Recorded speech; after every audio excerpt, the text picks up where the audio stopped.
La materia. Antes de hablar de la materia, su origen y su composición, recordemos que toda la existencia está basada en tres minúsculos pero numerosísimos campos centrales, el electropositivo o P+, el negativo o P- y el de masa gravitatoria, P sub g, y que los tres tienen sus espacios asociados.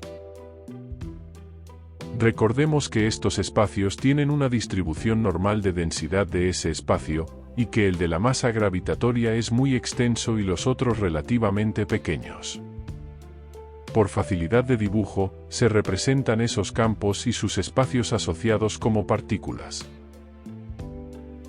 Y recordemos sobre todo lo que es el calor, un baile inacabable de los campos partículas P+ y P-, que se aplastan y se separan de forma incansable.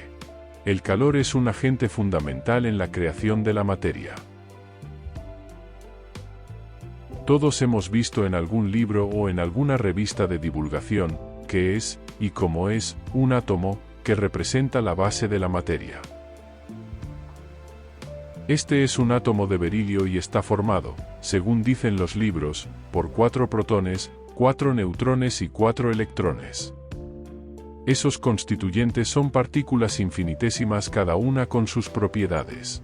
Unas forman parte de un agregado central llamado núcleo del átomo, y las otras, los electrones, al parecer, según dicen, giran alrededor de este. Algunos se preguntan cuál es la razón por la que todos los protones son iguales, y por qué lo son también los neutrones, y lo mismo sucede con los electrones, que son todos iguales entre sí. Cualquiera podría pensar que podría haber alguna diferencia y ser unos un poco mayores que otros, o más delgados o más aplastados. Pero no. Parece, como si Júpiter tronante, Zeus olímpico, antes de que existiera nada, hubiera dispuesto unas troqueladoras y estuviera a punto de conectar el interruptor de cuchillo haciéndolas funcionar.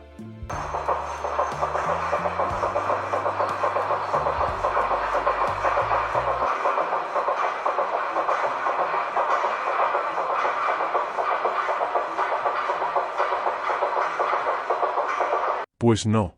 Algo parecido a unas troqueladoras pudo haber, pero de forma muy diferente. Y todo sucedió gracias a los campos centrales que hemos visto. Pero, ¿cómo ocurrió para formarse con ellos los componentes del átomo?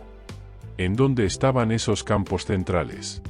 ¿Surgieron de la nada o de una singularidad como proponía Stephen Hawking? La cuestión es que, 5 siglos antes de Cristo, el filósofo griego Parménides de Elea ya decía que, de donde no hay nada, nada se puede sacar. Lo probable es que esta especie nunca llegue a saber qué ocurrió para que hubiera un Big Bang, ni los fenómenos que sucedieron para que se desarrollara la nucleosíntesis, pero cabe imaginar alguna hipótesis, y una heurística puede ser que antes del principio, la entropía era cero, la temperatura era cero, el tiempo era cero, pero existiera una estructura perfectamente ordenada formada por los 3 campos iniciales. Esta estructura pudiera haber sido una matriz de formación ortogonal, disponiendo en cada uno de sus nudos, uno de los campos P+ y P- explicados, y en el centro de cada celda ortogonal, se situaría el campo P sub g, como puede verse en los dibujos.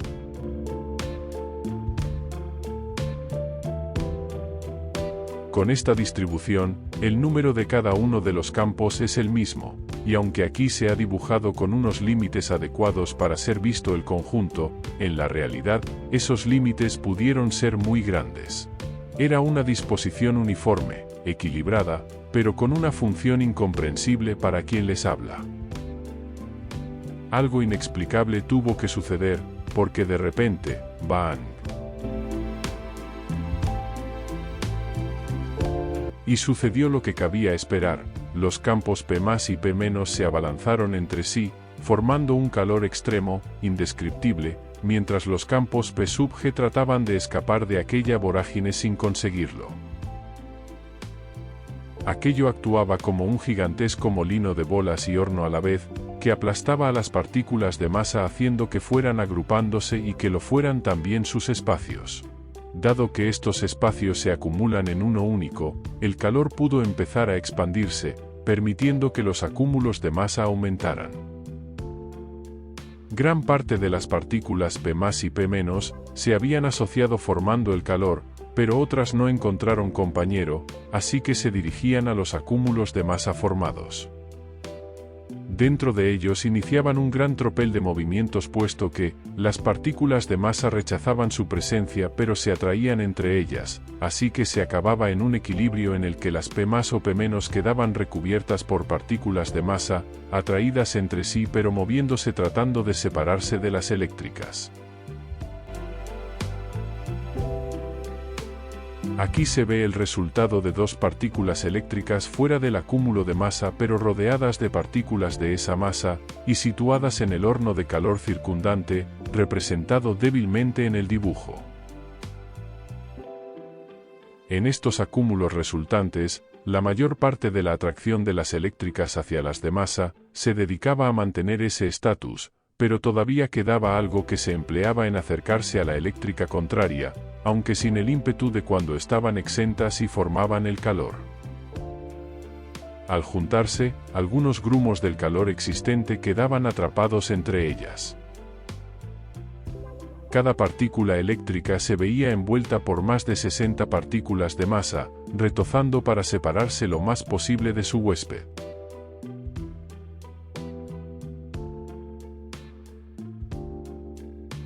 En numerosas ocasiones aparecía una tercera, que se aproximaba y formaba con ellas un trío. Al parecer no llegó a formarse una rasta de 4 seguidas porque el embate del calor la partía por la mitad. De la misma forma que se acumulaba el trío de 2 P- y una P+, se formaban también tríos de 2 P+ y una P-, como se ve en el dibujo. En todas estas formaciones, siempre se atrapaban entre ellas grumos de calor que lo impregnaba todo. De los 2 tríos se pasó a los 3, tanto en un plano como en 2. Aquí se ven despojados de partículas de masa.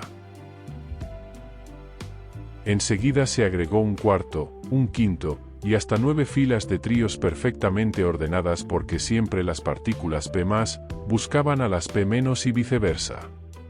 Así se formó el protio, un aglomerado con 9 filas de tríos, esto es con 27 partículas eléctricas y unas 1830 partículas de masa. El tener un número impar de partículas eléctricas quiere decir que hay un tufo predominante, y en este caso, es un tufo positivo. Aquí lo vemos, desnudo y limpio de partículas de masa. Pero en el agrupamiento de los tríos, según se vio antes, se formaban, tanto predominando las P+ como las P-, así que lo mismo que se formó el protio se formó el antiprotio, con una partícula P- en su centro y por tanto con un tufo negativo. Posteriormente y adaptándose al medio tomaron una forma más redondeada y suave, como una longaniza.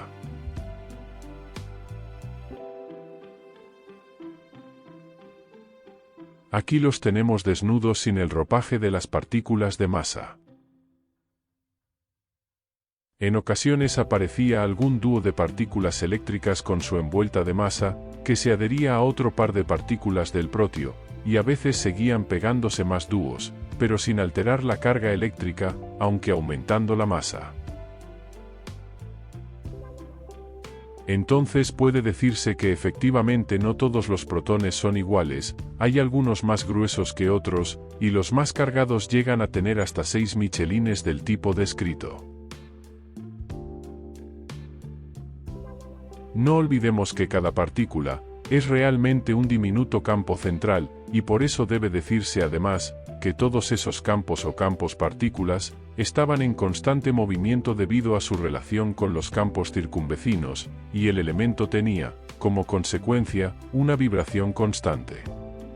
Aquí vemos de nuevo al protio, el protón, en lo sucesivo, y lo vemos formado por pequeñas bolitas o partículas que lo hacen más sencillo de entender, pero no hay que olvidar en ningún momento, que esas partículas son en realidad campos centrales, con sus atributos, sus radios de acción y sus espacios asociados.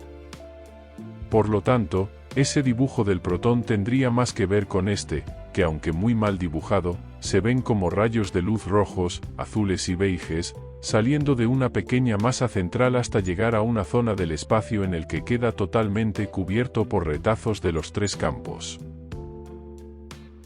Es decir, algo parecido a esto que se ve. Y esto es un átomo de hidrógeno formado por un protón, como el descrito, con un núcleo central y con la extensión de los campos que lo constituyen hasta sus límites de acción.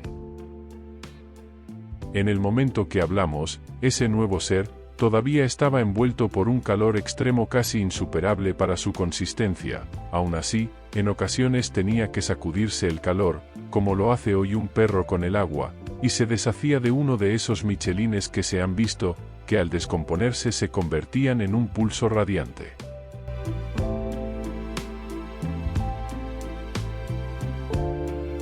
Cuando aparecía próximo un antiprotón, el choque era inevitable por la presión provocada por el calor.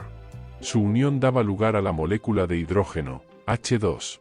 El aplastamiento producido ocasionaba la salida de parte del calor que ambas albergaban y a un incesante baile parecido al del calor, solo que más atenuado. Lo mismo que se formó la molécula del hidrógeno, ocurrió al aparecer, muy próxima, otra similar, y es que la presión del calor unió a ambos grupos definiendo la molécula del helio, con 2 protones y 2 antiprotones. Además de esta molécula, gracias a la presión del calor sobre elementos muy simples como el protón, se formaron otras, de varios elementos también relativamente simples, como el litio, el berilio, el boro y hasta el carbono. Y ahora, si me permiten, les paso un momento al que escribe los textos que les leo, que quiere aclararles algo y como es un señor muy mayor él, saldrá seguro en blanco y negro. No le hagan mucho caso a lo que ha dicho Ryan y continúen con los electrones, los quarks, arriba, abajo, derecha e izquierda, que da mucho más de sí.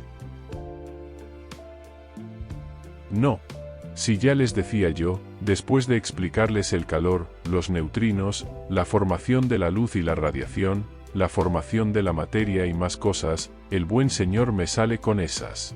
Pues bueno, hasta el próximo capítulo, a ver qué dice entonces.